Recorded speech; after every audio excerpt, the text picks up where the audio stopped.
very hip to be on the internet right now.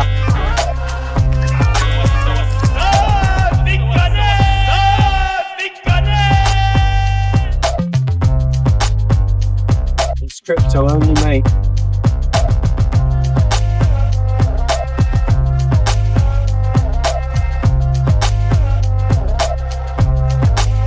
I would not touch crypto in a million years.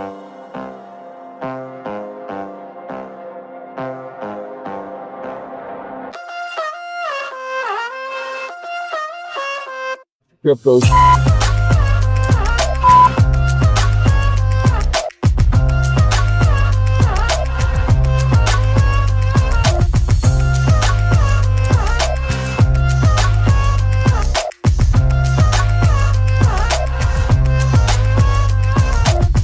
The United States will be the crypto capital of the planet.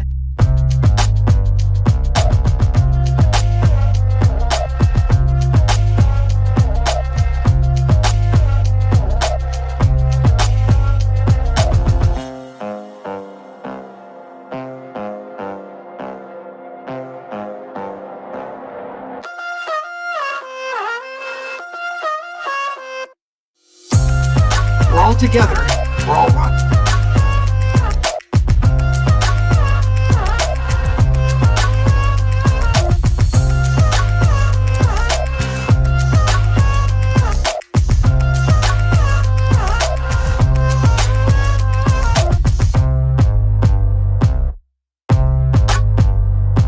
Okay, where's the gold?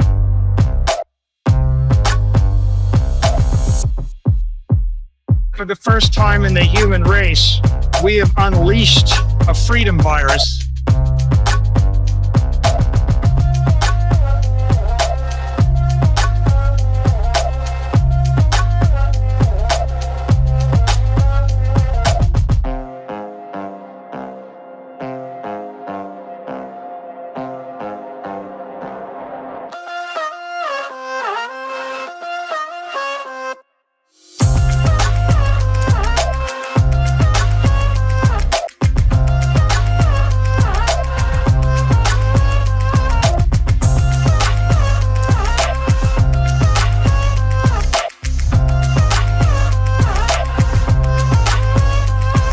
Oh god, why are people listening to me? I'm just a guy.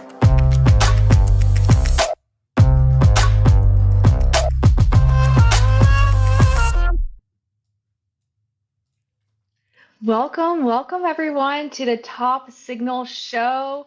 We're back for another exciting week of market updates and talking with some of the top builders and influencers in this space, shaping everything that we do in Web3. We're so excited to be here. We're going to be chatting through some exciting new trading tools on OKX as well. Quick disclaimer before we get into it. Everything shared on this show is for informational purposes only and reflects our guests' own views, not necessarily those of OKX. This is not financial advice. Crypto is risky, so always do your own research. I'm Elizabeth Olsen. I'm a product marketing director at OKX, and I'm joined here today with Kamsky, co-founder of Mood Labs. What's up, Kamsky? How are you doing? Hi everyone, I'm so pumped, and today we have a very special episode of our of Top Signal, and I've prepared my pudgies here. I know you have yours too. Yes. So yeah, we're gonna be talking alpha. We have a lot of things to go through, so I'm super excited, and he is too. Yeah, we as you can probably guess, we are sporting a lot of Pudgy merch today on the show because we have the CEO of Pudgy Penguins with us today, Luca Netz. We're going to bring him up in just a few minutes. We're really thrilled to have him on the show today for so many reasons. Obviously, any show would be amazing to have Luca, but I think especially today we have a really big product update that just launched. So we're going to be getting into that later in the show. We also have some alpha around something we've been cooking up at OKX with Pudgy Penguins that you're all going to want to know about and you're all going to want to be a part of. And if you're not, there's going to be some FOMO. So make sure you stick around as we get through that. But yeah, basically today also we'll be sharing top signals that you should be keeping an eye out on in the market. There's a lot of things. It's been pretty exciting past week in crypto, everything from Neon fundraising to MetaDAO and Avicii Coin and this Monero versus Zcash meta. And then obviously so many other exciting things that we can kind of get into the trenches around. But yeah, Camps, you want to kick it off and like let's get into some more macro top signals. Like what do you see happening these days that you feel like is really driving the space? So I feel like we've been going from, like periods of calmness and dryness in the market to suddenly like a lot of news or non-news. CPI numbers were meant to come out, but usually they update them once a month. And I don't know when's the last time they haven't, but due to the government shutdown, they decided not to give them, so they've been delayed. I know that the U.S. House is returning to Washington to potentially vote to end what is like now the longest shutdown for the U.S. government, which I'm not affected, but I know a lot of people that, especially those that have been traveling, have been struggling a lot. So hopefully that gets resolved. So. And yeah, also, I was actually internationally traveling this weekend, and I was worried that I wouldn't be able to get back I'm glad you made it in time for the show. So thank God. Yeah, no, it's definitely been a bit volatile in the U.S. around that. Yeah, and hoping that everybody can this can get resolved soon. It looks like a 92% probability we'll get a resolution vote. So crossing fingers there for sure. I hope for you guys. I mean, it's definitely affecting all of the markets. So these are all things that, if you're looking at charts, if you're looking at, trading, these are things to keep in mind. Also, big news. I don't know if you guys have seen The Big Short, but Michael Burry is closing down his hedge fund, and he's saying that he doesn't understand the stock market, today's market. So this is some like pretty crazy news. To be honest, he's definitely a really, I would say, like iconic figure. So yeah, if let's see, pretty Wow. Yeah, there's some crazy news honestly this week.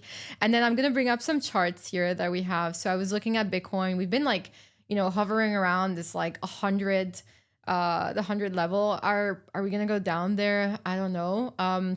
But it's definitely been, like retesting those levels. And also for 9 consecutive days, there's about like $2.1 billion that have flown out of the Bitcoin ETF. About ETFs, it's almost Solana breakpoint, and that's going to be happening in Abu Dhabi on the 11th to the 13th of December. And historically, it's always been a very bullish time for Solana.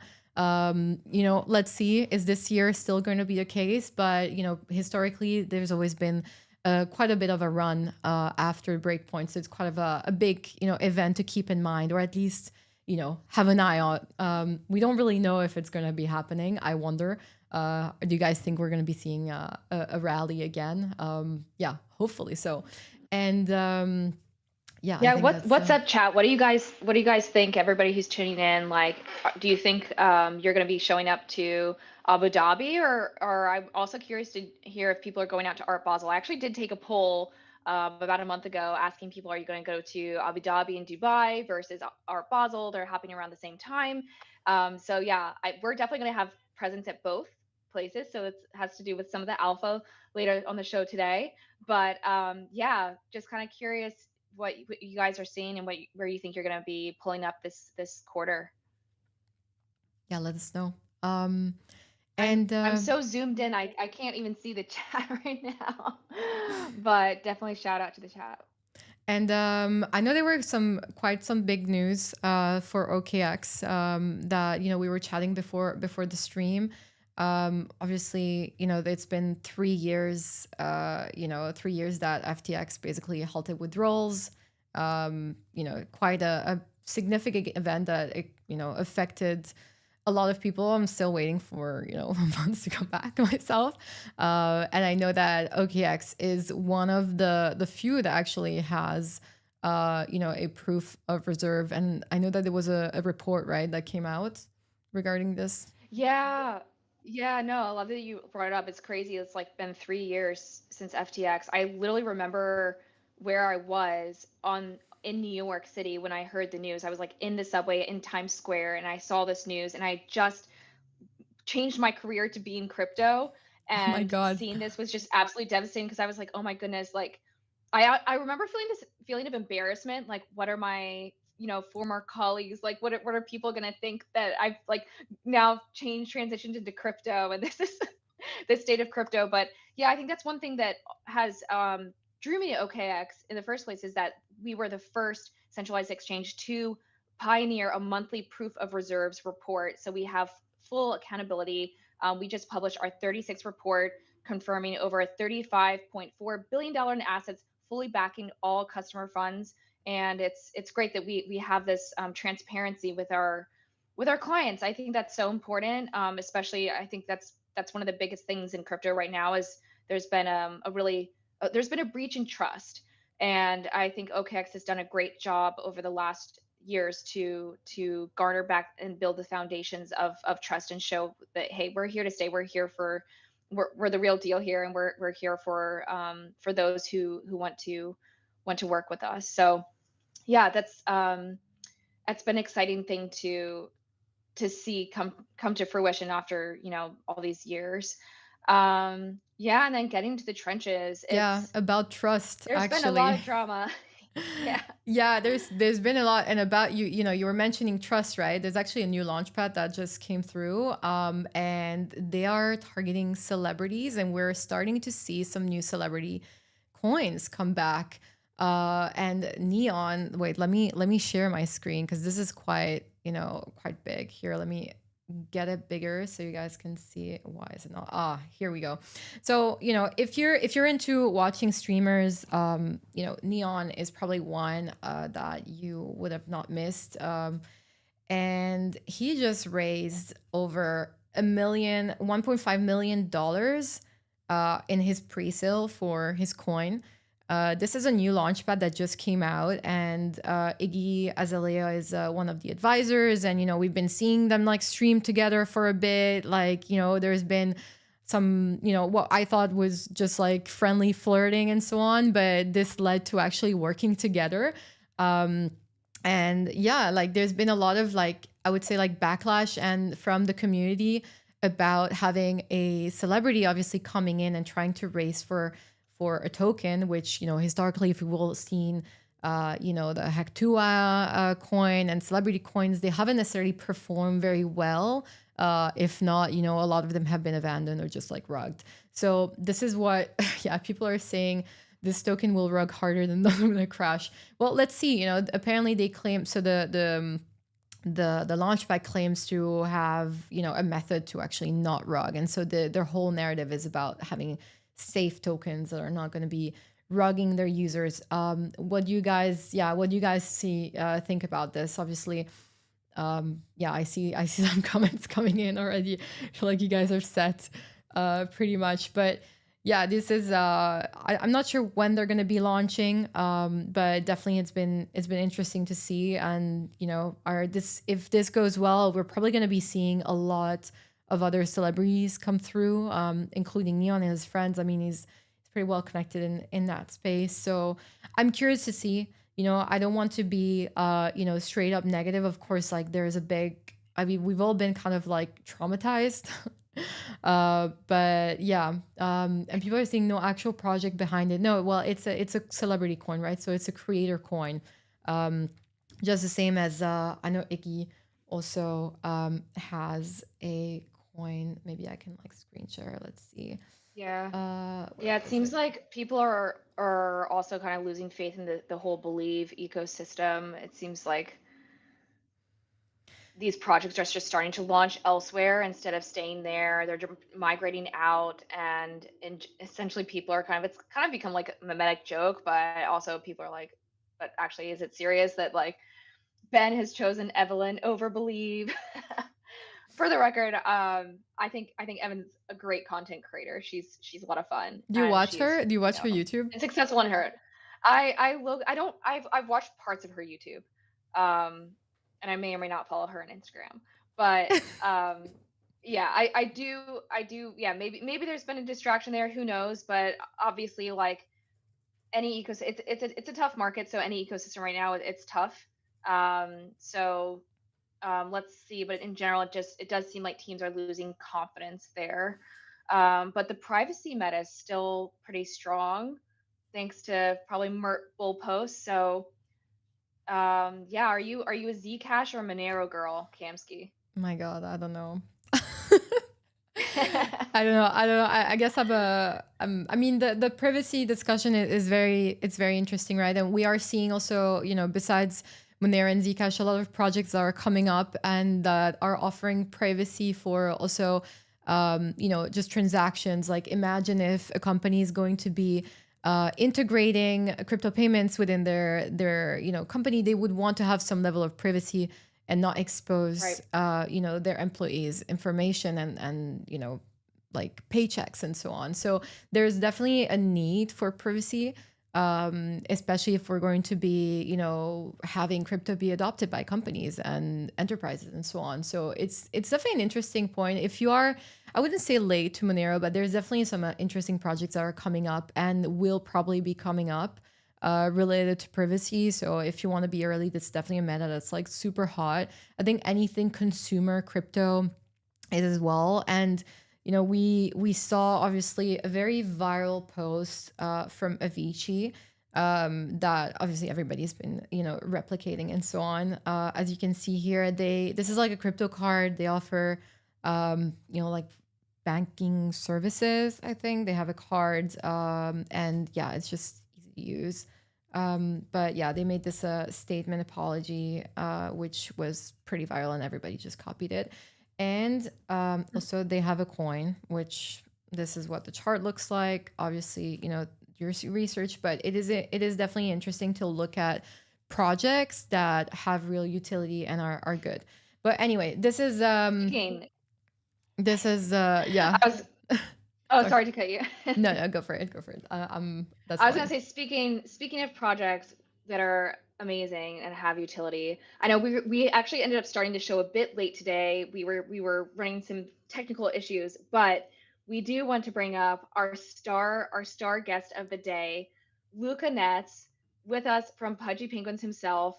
Um, Luca is one of the most powerful. He's CEO of Pudgy Penguins, one of the most powerful brands bridging Web3 and mainstream culture. Under his leadership, Pudgy's grown from an NFT project into a global IP empire, from Walmart's shelves to millions of fans online, and now the launch of Pengu token. Luca's known for turning narrative into network and having an effect for proving that crypto brands can fully go mainstream. Luca, welcome to Top Signal. We're You're on. so excited to have you here. I know people call you the big bird, right? Is that a good nickname? We have Well, our the ironic part about that moniker was I grew up being called Big Bird. So Big Bird's from Sesame Oh, Street, the yellow bird. So my dad, I used to play soccer growing up, and I had this huge growth spurt. And I was super fast, but when I had the growth spurt, I became a lot slower and a lot more. I used to move like Big Bird, the way that like my body would move around. So I don't know if you guys know, but I'm like 6'7". I'm a big dude. And I got that nickname. And then ironically enough, my career when I was 22, 23, I ended up buying Pudgy Penguins, and then I technically became the Emperor Penguin, the big bird of the penguins, right? The biggest bird. So here we are. But I thought that was maybe some interesting lore for the audience. very, very well suited. Well, welcome. We're super pumped to have you here. I'm stoked to be here. We have yeah, Sailor. Luca. Yeah, thanks so much for joining. We have so much to chat with you about today. But obviously, I feel like just to like zoom out, um, we want to know like what's your secret sauce to Pudgy Penguins? Like, would you describe it as like a playbook at this point? Is this something that you think other projects could apply these principles and have a similar success, or is there like something really unique and special to Pudgy here where you feel like, hey, this is what garnered our success? Obviously, like they're freaking adorable, and like who wouldn't want to buy this at Walmart and have adorable. I love the Instagram videos too. The content's fantastic. But yeah, what's the playbook behind Pudgy? Yeah, I think there definitely is a playbook. I believe, if you were to look at the landscape of NFTs and memes, I think a lot of people, if not a majority of the biggest projects, are quote unquote following the playbook. I think the playbook, though, on its face is simply just proliferating the penguin. Like, I put marketing above everything. If you continuously market and gain awareness and invade the hearts and minds of both crypto people and everyday people, eventually that will snowball into relevancy, cultural relevancy, emotional relevancy, eventually financial relevancy. And so I think a lot of people do, copy this playbook, and I could rinse and repeat this playbook, but there's an independent variable that everybody completely under indexes, which is the magic that is the Pudgy Penguins IP. And so though you can look at everything that we're doing and copy it to a T, you'll see, people doing that, and then their success will be a fraction of Pudgy Penguins is. And I think the differentiating factor is the character. Now, a lot of people let the character blind them, right? They're like, oh, well, the penguin doesn't resonate with me. This other thing resonates with me. But it's a really unsophisticated way to underwrite, the upside of the penguin versus the next character. And if you were to just unbiasedly underwrite this character versus the other characters, you'll find that Pudgy Penguins is the most universal of the bunch. Men love it, women love it, Asia loves it, America That's loves so it, Europe true. loves it, 5-year-olds love it, 60-year-olds love it. And that your IP that you might have affinity towards does not have the same depth of prose that the Pudgy Penguin IP does. So when you have this universally beloved character, this cute penguin, this basically the epicenter of cute on the internet today, and then you apply these strategies of, PFPs and, listing distribution and Giphy and, stickers and Instagram and toys and products and licensing, and you put the conglomerate behind it, then you have this explosive success that is Pudgy Penguins. But if you try to take the playbook and apply it to something, it won't, that's not a penguin, right? That doesn't have those same ingredients, then the virality falls flat because eventually you're servicing a customer base that's finite. I truly believe the Pudgy Penguin customer base, the TAM, is infinite because at a certain point, everyone comes around to the penguin. It's just a matter of if, not when. But there is a playbook. But the playbook can only be applied to, I think, magical characters that expand and I think have the TAM that Pudgy Penguins does. And that's why I think you see others who kind of follow in our footsteps do well, right? And I want more and more people to follow, but I think they'll never be Pudgy. They'll never be Pengu because I think the magic that lives within the Pudgy Penguin is one of a kind. That's Do you think? Oh, sorry. I was Go ahead. wondering. Go ahead. Yeah, I was wondering because there's a lot of talk about, IP, and obviously Pudgy Penguin has been at the forefront of that. I was just wondering, like, what's your take on Web3 IP as a whole? Because it's always easy, right? When you're starting, you want to have a startup, and a lot of founders often position themselves as like, oh, I'm basically, let's say, the Pudgy Penguin of this ecosystem, or I want to be the next Pudgy Penguin.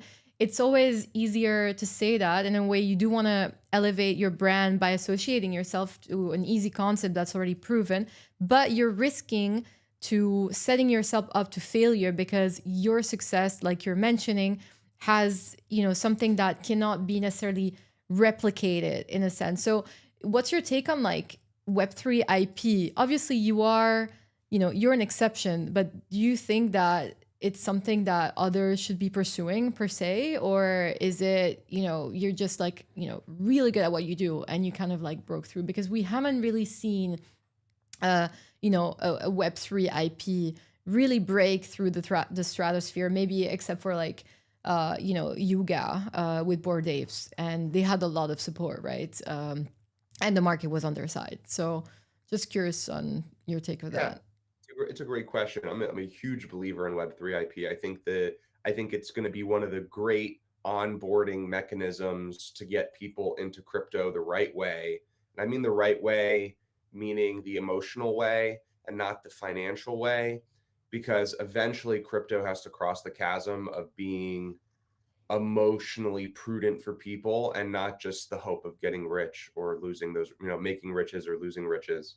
So that's why I take that stance. But I do believe in Web3 IP. I think Web3 IP is actually the future of IP because I believe in IP that aligns its early believers and collectors. I think it's a better business model than the traditional IP business.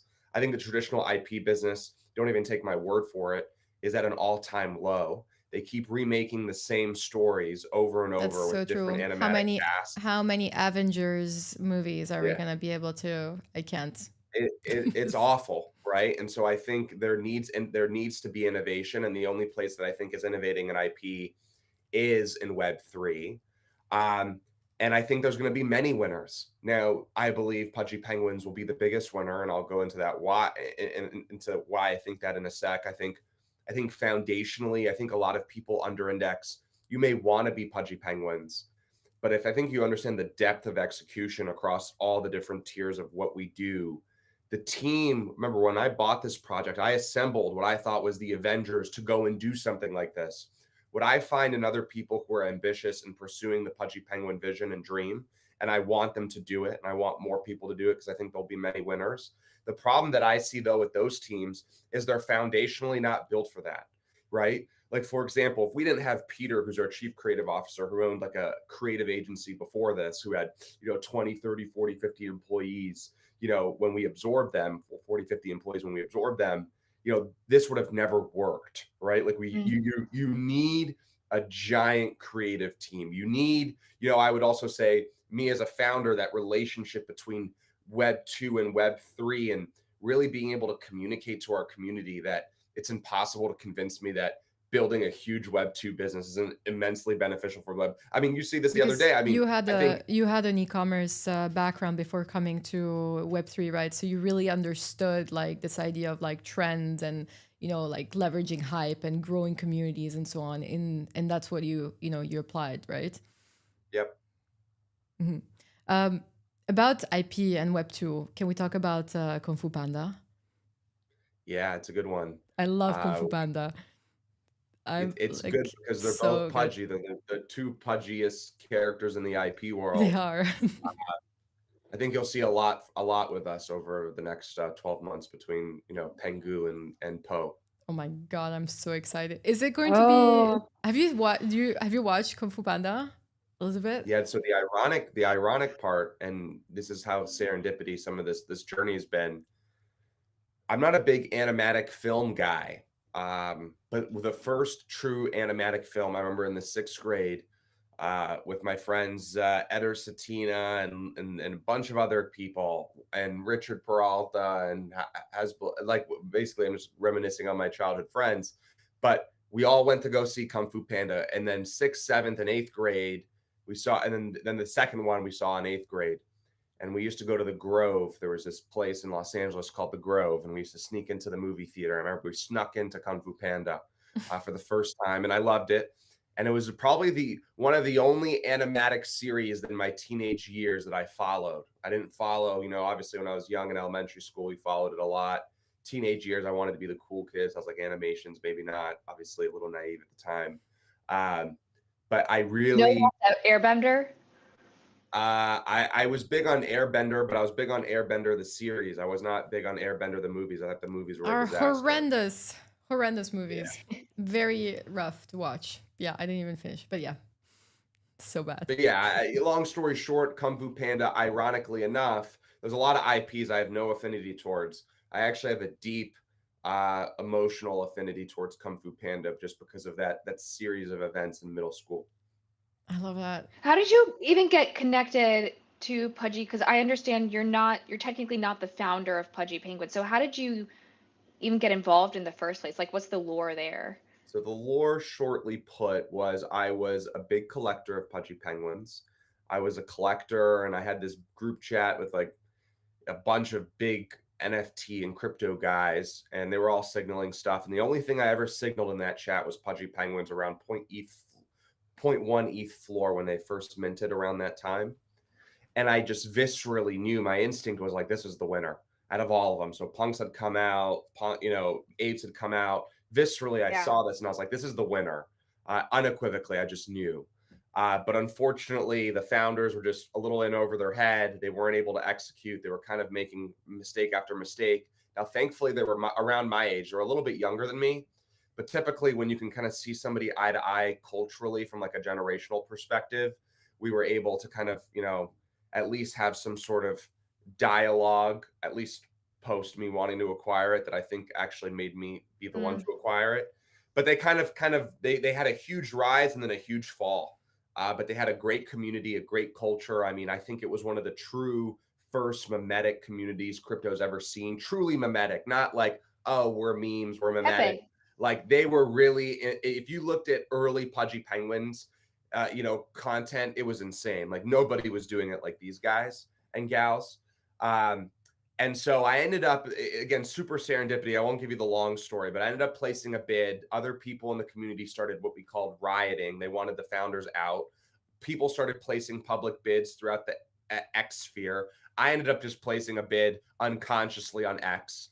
It turned out that, ironically enough, 2 weeks before, I was on a boat with Cole Ethereum, who was the CEO and founder, childhood best friend. It's ironic because I don't go on boats. I don't go out even. So the fact that I was on a boat with like 7 people and one of them turned out to be Cole Ethereum's childhood best friend, he gave me a ring and said, hey, is that bid serious? I said, yes. He then connected me to Cole, who said, hey, if you didn't know my friend, I would have never even engaged because I thought you were bluffing and it was just a giant meme.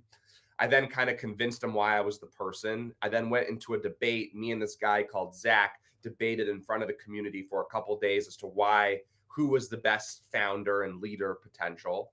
I think I won those debates. It was really clear this guy had different intentions, though he was sweet and probably, a crypto purist. I feel like he wanted Pudgy Penguins to segue it into his, marketplace business. I wanted to buy Pudgy Penguins because I felt like we were going to be bigger and better than CryptoPunks and Bored Apes, and there was no reason why we couldn't. And then the rest is history. So it was a little bit of a kerfuffle and a debate for a couple months there, but I ended up winning the bid, and here we are. Are you still in touch with the initial founders? Yeah, totally. They're super sweet. I think, again, Cole and I are relatively the same age. I think he's a couple years younger. He came up kind of the same way I did, drop shipping, then segued. So, he's a great kid, and he's going to win. All those 4 guys are going to win. You must be proud. Even if he saw, you must be like really proud because ultimately, like, this is like also his creation, and he just talked to their moms even. As crazy as it sounds, some other, because again, they're all like a couple years younger. So their moms are still there's one, I won't dox her, but one woman's like active in the community. She's the mom, one of the moms of one of the kids. Cool. She owns a bunch of pudgies. She's like, you're doing great. The Pengu airdrop, she was like, you changed our whole family's life. Thank you so much. Like, it's pretty awesome. That's so cool. Yeah, the airdrop was incredible. I think, to be honest, like nobody would have like really expected. And sometimes, you have to really follow the signs. And also as a collector, you have to pick the one that really that speaks to you, and you never know what's going to happen, right? And now there's also talks about having a Pengu ETF. When is the Pengu ETF going to happen? Is this still, is this something that we're going to be seeing anytime soon? It's in the limbo, but I think you're going to see anything that any other or crypto project has that's institutional, we will have. I think I'm being really methodical, and I like the ETF stuff. Like it's in the power who's bees hands. It's now with the part of the process where I functionally can't do anything. But we did all the hard parts, right? And so the CBOE picking it up and things like that were huge signals. But past that, we don't have, I don't think we're going to have anything or not have anything that the next person has, and if not more. So I think you'll see more from us, but the ETF specifically is in the power that bees hands. Well, Luca, I remember like seeing some like videos of you going in an event and just like with your hand, just like shaking every single person that was in line for that event. And apparently this is just something you do at all events. And so I was wondering, like, as a founder, like, what does your day-to-day life look like?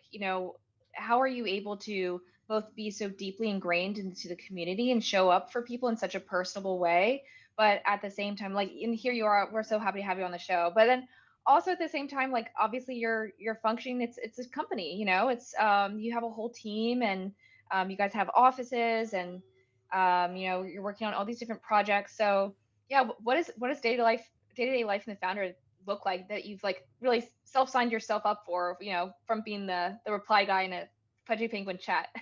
Yeah, I think my job is really it can be hard because, when things are stressful, then my job becomes a lot of things. But I really empower, I think, first and foremost, the team. The enterprise value is big for us. Like, it was very clear the first couple of years that if any of one of like the 4, 5, 6 horsemen, meaning like the 6 top executives at Igloo, like if one of them were to drop or like leave, that the business would be in a really tough shape. And so I'm actually like pretty aggressive and ruthless and making sure that everybody plays their roles. I just got into a little bit of a spat a couple days ago with some members on the team worried about other parts of the organization. Like, it's not your problem. We have so much, you have so much on your plate. Like, don't worry about what other people are doing. We really just need to, like, I empower these guys to lead and to own their respective companies and departments.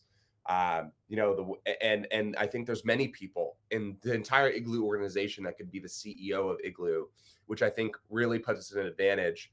There's many high level capable operators who understand every part of the business, which allows the businesses to run and to grow the way that they've been running and growing.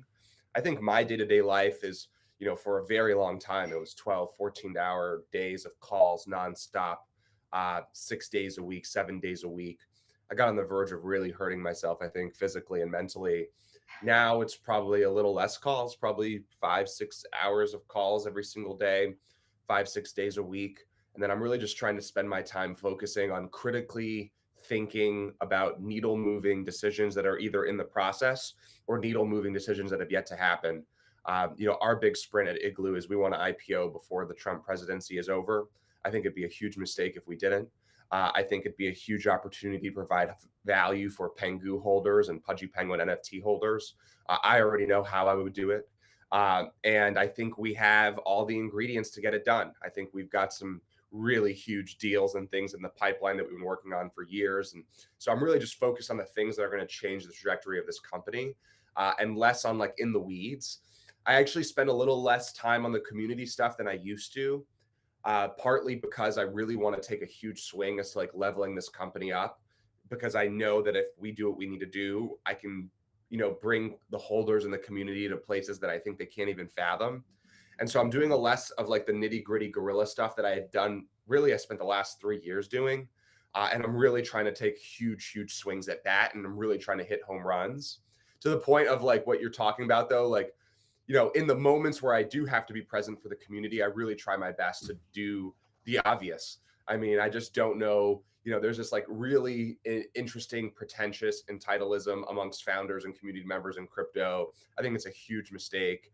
At the end of the day, I was a community member. I was sitting in those lines. I was waiting to get into events. I wish that these guys wouldn't look at me like a evil villain from an ivory tower, as if they're so much better than we were, almost like this pompous attitude. I think that's the beauty so of that's the beauty of Web3 as well, right? You get to actually have this direct, and for founders as well, you get to have this direct, access to a founder, and it brings everything closer. But also, one thing to keep in mind, right? Like, growth is accelerated, and personal growth also gets accelerated in crypto, right? So if you meet someone today, do not underestimate the velocity at which they will accelerate their growth if they put themselves through it. There's really not that many barriers of entry if you really hustle and get to it in crypto. It's a very young industry, and so it's really nice and refreshing to see founders that are actually really there.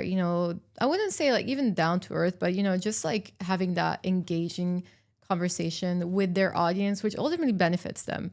Yeah, I also really love how you said that on your team you have people that are just as well apprised of everything happening within the organization and could themselves be CEO of Pudgy Penguins. I think that like really speaks a lot to your leadership and how you're developing your team and how you're making it so that it's not just like one point of failure, you could say. Like, if there's just one face of the company, just one person, then what if something happens, or what if that person goes rogue? And the fact that like no, the entire organization is so strong and has such a strong foundation, I think that's so important as a company, especially an NFT company where you are a big figure of of Pudgy Penguin. So I think it would provide a lot more assurance to holders, to people who are investing, to know that hey, this is a really strong team, and at any moment things can change, and we're still going to be here. We're still going to be here for the long term.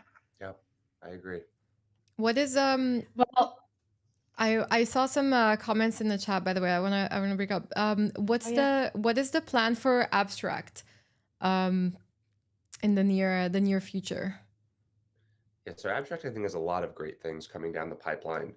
I actually think, I alluded to something called Project Quantum, which was like a really big thing we've been working on for the last 6 months. I think, unfortunately, just because of the way it's positioned, I probably wanted to announce it later on, but I think the uh, the researchers of the world will probably figure out what it is before the year's over, depending on how hard they research. But we've been working really hard on Project Quantum. We've been really working hard on, I think, the on ramping and off ramping, and then really, I think, curating the vision. I think the vision finally for abstract is going to be communicated super clearly before the year's over. What do we want to solve? I think the first thing, we want to solve the consumer journey. I think the consumer journey in crypto is broken. I think that's why you haven't seen the onboarding that you want. You have to go to 8 different places to perform 8 different functions. And then you have to use like this wallet extension as your nucleus and your source of truth for everything.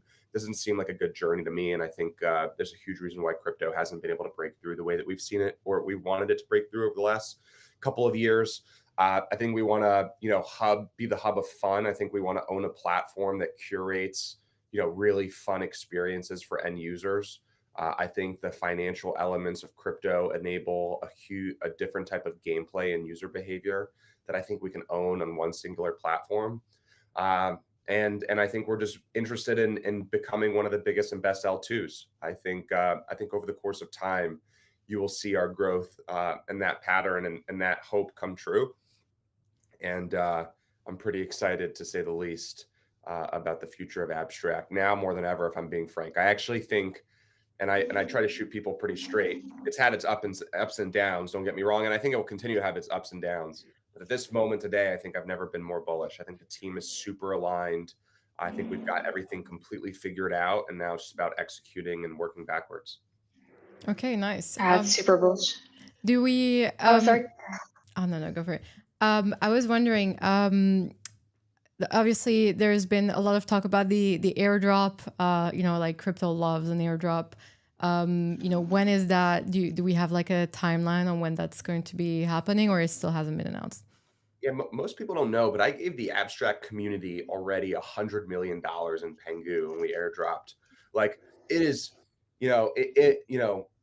with abstract community and their wants for things, like I think it's just impossible to say that their time is spent anywhere else, because we've already rewarded them so well, so handsomely, compared to, I think, every other community that I've seen. So they're already in the running for the 2-for-1 special, which is like a McDonald's Happy Meal. Just gets better the more you go through it. I'm not worried. I'm worried about winning. And then tokens are a byproduct of winning. You issue tokens when you're winning, when you're at the top of the totem pole. A lot of people, I think, take different approaches, but I think the people that launch tokens when they're not winning are grifters, and they're just grifting the opportunity to launch a token. I think it's pretty clear that if you look at our ecosystem, we're the complete antithesis of what I think it is to be a grifter. We're all about providing value for the space, bringing value to the space, opening the space up to millions, if not tens of millions, hopefully one day hundreds of millions of people. And we're focused on winning and building high integrity products, and ultimately building tokens that also are built to win, right? Like, I'm not building, when the token comes, the token's going to be a winning token.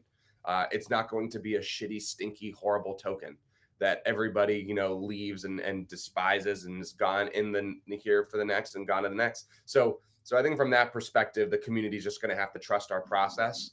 They're going to have to believe in winners. They're going to have to place their bet on winners. They're going to win if and when that opportunity comes for them, for us to actually reap the rewards of our hard work and our labor.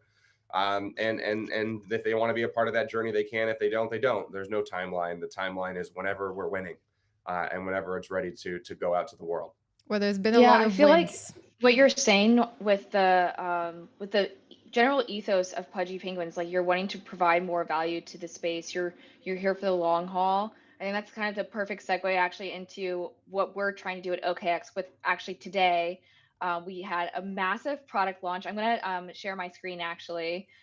We had a massive product launch that is opening up the entire ecosystem of trading DEX tokens to our CeFi users. So now, basically, for the first time, we are making it possible for SEX users on OKX SEX to have access to the entire Solana ecosystem of tokens, including Pengu, of course. Pengu was already listed in OKX, but it's so exciting to see that now users can have this. We'll have this whole new wave of liquidity coming from our centralized exchange into the DEX trading and interface. So these users will have direct access. It's trading all in one place. There's zero gas fees. There's price match. There's all self custody as well. And I think it's pretty exciting for Pengu community, because basically now that means there's going to be this massive cross pollination from other Solana tokens. So as the SEX users are coming into the Solana ecosystem, they're going to be able to swap easily and bridge easily between X layer, between Base, and between the Solana ecosystem. And we're going to be steadily rolling out more and more chains supported for CDFI. So this is what we're calling it, CDFI. And it's really, yeah, the blend of both our DeFi and CeFi platforms together. So I think, Luca, you probably have heard some alpha on this before. The announcement just went out 1 hour ago, but you've probably heard some alpha on this. What's your reaction as a founder? Because obviously you went through this whole pre-listing experience and trying to generate momentum when I'm sure it was pretty limited when you didn't have the CeFi listings initially, or maybe you launched with some. But yeah, like as a founder, like what was that pre-listing experience like, and how do you think this is going to affect the ecosystem for Pengu?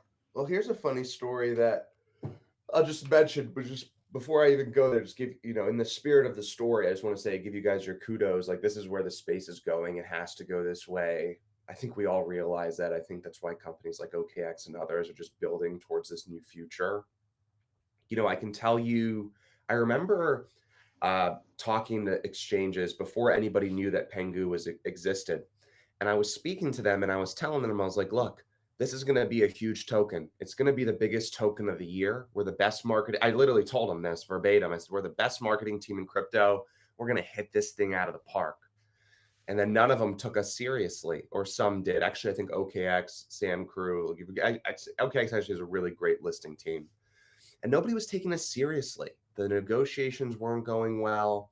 And I remember going back to my team and saying, this token's not going to go the way that we want it to unless we start marketing this now. And I kind of wanted the Pengu airdrop to be a surprise. I actually didn't want to market it as hard as we did. I wanted to keep it as under wraps as possible. And then we marketed it. We announced it. The thing got like 30 million views on the first announcement that we made. And all the exchanges kind of came, and we were able to get the listing process done really quickly post that. But I could only imagine if founders who didn't have the Pudgy Penguins community and the marketing chops that we did, like we were really getting no love. And most exchanges, I think OKX being one of the exceptions, again, Sam and crew are really great over there. But it was a really big pain in the butt up until we decided to do what we did best, which was make a ton of noise. And when we made a ton of noise, I think it became really easy. But I could, there's only so many companies in crypto that can make the noise and have the mind share that Pudgy Penguins can. And I think that put us in a really interesting spot. That I understand the problem. It gave me perspective in terms of understanding the problem. And so I appreciate, a lot of exchanges, OKX now clearly, building in this direction. When it's a little fair, that gives people the opportunity to be a part of something early on, without them having everything figured out. I think the difference at Pudgy is Totally. we had a lot figured out that allowed us to, get the listings that we did, which is basically every listing, but most do not. So I really appreciate, steps in this direction. Yeah, and I think it's a massive unlock too, the fact that we're supporting Solana from day one. Other exchanges, they've been supporting their own sort of native chains, and I think for OKX that was really important for us to unlock where the majority of DEX trading takes place is on Solana. So this is really a massive unlock for the entire ecosystem to be able to now have access to really any of these kinds of tokens.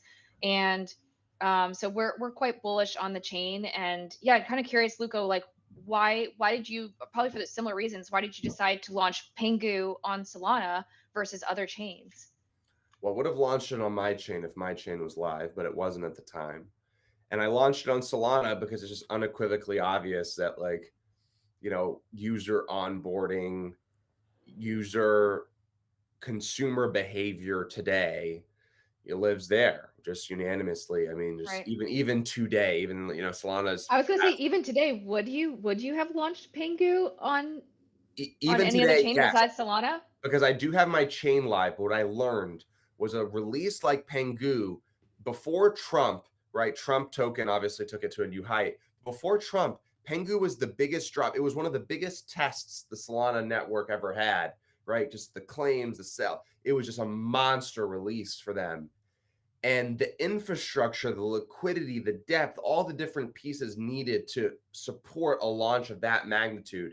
Even today, I don't think our blockchain is suited for a drop of that release. Mind you, Pengu is probably a top 3-4 drop of all time in crypto history in terms of like activity and volume and claims and weight, right? Like Trump is probably the number one all time. There might be something in between. I'd probably even argue Pengu is number 2 or 3, but maybe there's a coin or two that I don't know about. And you have to have a lot of depth to that to be able to sustain that. Probably only 3 chains today that could sustain a load like that: Ethereum, Solana, BNB. Maybe Base probably. Yeah, I mean, got to give flowers where flowers is due. Base could probably sustain a drop like that, right? But there's a lot of moving pieces that are not even relevant to the chain, right? Just like capital allocators and people, there's a lot of third-party mechanics that even the chain can't control to go and support a launch like that. It was Yeah, I mean, incredible. It was incredible. Honestly, like it was really good times. Yeah, I sometimes I look back to, when meme coins were just hot and like things were popping. It was fun. Honestly, that December was great, and I think like the whole community is definitely, we'll always remember that day, and lives were changed. Who would have thought? This said, like obviously you've built such an incredible company, and this is something that must not be underestimated, especially given the landscape in which founders and Web3 need to operate. If you weren't growing Pudgy Penguins, what would you be doing? I'd be doing consumer AI 100%. Such as, for I example? don't know exactly what, but I just see these guys. These guys are printing $10-20 million ARR on like bullshit forks of like using AI, and I know how they're distributing it, just distributing it through organic TikTok and through these different mediums. And if I wasn't doing this, I'd have a row of 20 engineers in an office, five groups of 4, 5 people to a group, all forking, great consumer apps, and then I'd just be distributing it, and I'd be at 50 million ARR probably, on my way to a multi-$100 million exit. That'd be my big swing if I wasn't doing crypto. It's definitely an interesting, right? If you look at the landscape of like new, hot companies that are coming through, there's definitely a shift that's been happening that's putting marketing first and product second. Like you look at Cluely and these companies, they built an insane hype. They've, got so much attention, secured. I mean, I think they just secured like a 15 million investment from A16Z or something like this. It's kind of changed a bit the playbook, right, in which we operate. And there's a lot of people that are upset. Would you say that that's still like, is that something that is permanently changed? Is marketing first and product second? What's your take on this? Yeah, there's different takes for different businesses. I will tell you, the businesses that I play in, it will be a marketing first business. I just always believe in that. It's my skill set. It's our team skill set. It's our Rolodex's skill set. But I think probably the biggest businesses in the world, right? Like I'm playing in an arena, at least my sites are in an arena of $5 to $25 billion in enterprise value. I would be kidding myself if my mind is thinking of 100 and 200 and $1 trillion of value. I haven't been able to process that yet. And I think one of my like OCD Achilles heels is just like my inability to not work chronologically. Like I have to hit milestones before I can think bigger and better. The best businesses in the world are product first and marketing last, which is ironic. But so I do think there's this scale of like businesses from 0 to 10 billion where I actually think marketing can drive the whole thing. I think probably past 10, 15, 20 billion, it becomes all about the product. And there's obviously outliers. I think there's plenty of products that are from 0 to 5 million that are all product first. My mind isn't wired that way. So I'm a marketing first entrepreneur.